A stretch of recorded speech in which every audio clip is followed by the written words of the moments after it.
റസൂൽ നബി മുഹമ്മദ് മുസ്തഫ സല്ലല്ലാഹു അലൈഹി വസല്ലമ തങ്ങൾ അവിടുന്ന് പറയുകയാണ്, അവിടുന്ന് മഹദിയായ ഖദീജ ബീബി റളിയല്ലാഹു തആല അൻഹ അവിടുന്ന് കടന്നു വരികയാണ്. അല്ലാഹുവിന്റെ റസൂൽ സല്ലല്ലാഹു അലൈഹി വസല്ലമ തങ്ങൾക്ക് 25 വയസ്സുള്ളപ്പോ 40 വയസ്സുള്ള 15 വയസ്സതാ മുതിർന്നതായ മഹദിയായ ഖദീജ ബീബി റളിയല്ലാഹു തആല അൻഹ അവിടുന്ന് റസൂലുള്ളാഹി തങ്ങളെ വിവാഹം കഴിക്കുകയാണ്. അല്ലാഹുവിന്റെ റസൂലിന്റെ സന്തത സഹചാരിയാവുകയാണ്. അല്ലാഹുവിന്റെ റസൂൽ സല്ലല്ലാഹു അലൈഹി വസല്ലമ തങ്ങളുടെ എല്ലാം ആവുകയാണ്. അവിടുന്ന് എല്ലാ പ്രതിസന്ധികളിലും അല്ലാഹുവിന്റെ റസൂൽ സല്ലല്ലാഹു അലൈഹി വസല്ലമ തങ്ങളുടെ കൂടെ ഒരു നിഴലായി, ഒരു തണലായി, ഒരു കാരുണ്യമായിട്ട് മഹദിയായ ഖദീജ ബീബി റളിയല്ലാഹു തആല അൻഹ അവിടുന്ന് കടന്നു വരികയാണ്. അതാ ഹിറ എന്ന് പറയുന്ന ഗുഹയിൽ അവിടുന്ന് ധ്യാന നിമഗ്നനായിട്ട് അല്ലാഹുവിന്റെ റസൂൽ സല്ലല്ലാഹു അലൈഹി വസല്ലമ തങ്ങൾ ഇരിക്കുമ്പോ വഹീന്റെ ദിവ്യ പ്രകാശവുമായി മഹാനായ ജിബ്രീൽ അലൈഹിസ്സലാം അവിടുന്ന് കടന്നു വന്നുകൊണ്ട് പുന്നാര നബി മുഹമ്മദ് മുസ്തഫ സല്ലല്ലാഹു അലൈഹി വസല്ലമ തങ്ങളെ ചേർത്ത് അവിടുന്ന് പിടിക്കുന്ന സമയത്ത് അവിടുന്ന് റസൂലുള്ളാഹി തങ്ങൾ സല്ലല്ലാഹു അലൈഹി വസല്ലമ തങ്ങൾ വിറയ്ക്കുകയാണ്. അവിടുന്ന് പനി വരികയാണ്. ആ സമയത്ത് അവിടുന്ന് സമ്മിലൂനി സമ്മിലൂനി സമ്മിലൂനി യാ ഖദീജ, എന്നെ പുതപ്പിട്ട് മൂടണം ഖദീജ എന്ന് പറഞ്ഞുകൊണ്ട് അല്ലാഹുവിന്റെ റസൂൽ അവിടുന്ന് കടന്നു പോവുകയാണ്. ഹബീബായ സല്ലല്ലാഹു അലൈഹി വസല്ലമ തങ്ങൾ കടന്നു പോവുകയാണ്. ആ സമയത്ത് എന്റെ പ്രിയപ്പെട്ടവരെ മഹദിയായ ഖദീജ ബീബി റളിയല്ലാഹു അൻഹ അല്ലാഹുവിന്റെ റസൂൽ സല്ലല്ലാഹു അലൈഹി വസല്ലമ തങ്ങൾക്ക് പുതപ്പിട്ട് മൂടി കൊടുക്കുകയാണ്.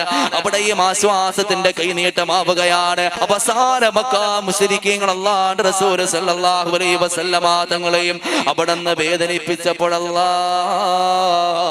മഹാനായ റസൂലുള്ളാഹി സല്ലല്ലാഹു അലൈഹി വസല്ലമ തങ്ങൾ പ്രതിസന്ധികളിലൂടെ കടന്നു പോയിട്ട് അവിടുത്തെ മനോനിലവരും അവിടുന്ന് വല്ലാത്ത വിഷമത്തിലായപ്പോ, അവിടുന്ന് മാനസികമായി അവിടുന്ന് പ്രയാസം നേരിട്ടപ്പോ മഹദിയായ ഖദീജ ബീബി റളിയല്ലാഹു തആല അൻഹ അവിടുന്ന് അല്ലാഹുവിന്റെ റസൂലിന്റെ സല്ലല്ലാഹു അലൈഹി വസല്ലമ തങ്ങളുടെ ചാരത്തേക്കൊന്ന് കടന്നു വന്നിട്ട് പറഞ്ഞതായ ഒരു വാക്കുണ്ട് പ്രിയപ്പെട്ടവരെ, വല്ലാഹി ലാ യുഖ്സിക അല്ലാഹു അബദാ. അല്ലാഹുവിനെ തന്നെയാണ് സത്യം. അല്ലാഹുവിന്റെ നബിയെ അങ്ങയെ പടച്ചവൻ അവിടുന്ന് വിഷമിപ്പിക്കൂല, അങ്ങയുടെ കൈവിടൂല, അങ്ങയെ പ്രതിസന്ധിയിലാക്കൂല. ഇത് പറഞ്ഞുകൊണ്ട് സമാശ്വാസത്തിന്റെ ഏറ്റവും വലിയ പൂത്തിരി കത്തിച്ചുകൊണ്ട് സമാശ്വാസത്തിന്റെ ഏറ്റവും വലിയ വെള്ളിനിലാവായിക്കൊണ്ട് മഹദിയായ ഖദീജ ബീബി റളിയല്ലാഹു തആല അൻഹ മാറിപ്പോയെങ്കിൽ ഏതെല്ലാം ഭാര്യമാര് കടന്നു വന്നിട്ടുമല്ല ചെറുപ്പക്കാരിയായ മഹദിയായ നമ്മുടെ ഉമ്മയായ ആയിഷ ബീബി റളിയല്ലാഹു തആല അൻഹ ഒരിക്കൽ ചോദിച്ചു പോയി, എന്തിനാ നബിയെ വൃദ്ധയായ മാതാവായ ഖദീജ ബീബിയെ പറ്റി എപ്പോഴും ഓർത്തുകൊണ്ടിരിക്കുന്നത്? അങ്ങേക്ക് ചെറുപ്പക്കാരിയായ എന്നെ അല്ലാഹു തന്നില്ലേ നബിയേ? തഅനി നഫ്സഹാ, അല്ലാഹുവിന്റെ റസൂലേ അങ്ങേക്ക് എന്നെ തന്നില്ല നബിയേ? ഞാൻ ചെറുപ്പക്കാരിയല്ല നബിയേ, ചുറുചുറുക്കുള്ളവളല്ലേ നബിയേ? എന്തിനാണ് പല്ല് പിടിഞ്ഞു പോയതായ മാതാവിനെ ആലോചിച്ചു കൊണ്ട് നിൽക്കുന്നത്? ആ സമയത്ത് ഇവിടുന്ന് ഹബീബായ തങ്ങൾ പറഞ്ഞ കാര്യം എന്തെന്നറിയോ?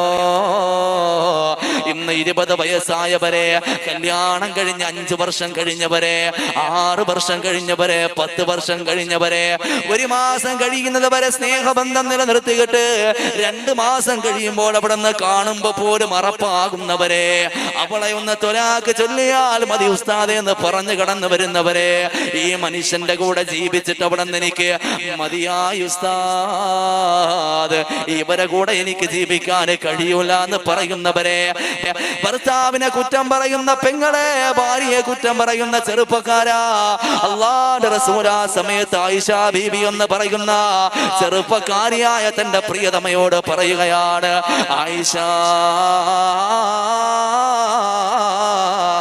ഇനി ആരെല്ലാം കടന്നു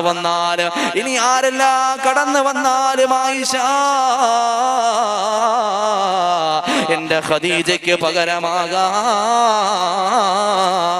നിങ്ങൾക്കൊരാൾക്ക് പോലും കഴിയില്ല ആയിഷ.